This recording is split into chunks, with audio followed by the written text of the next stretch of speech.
পাখি আমার শৈশবের সকালে, সেই যে হলুদ পাখি বসে জামরুল গাছের ডালে করতো ডাকাডাকি আমার শৈশবের সকালে।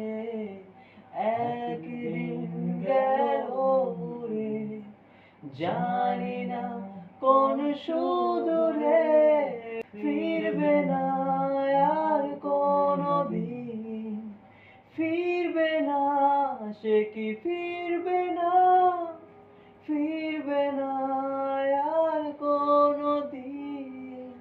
বুড়ো মাঝির নৌকায় বসে সারাটা দুপুর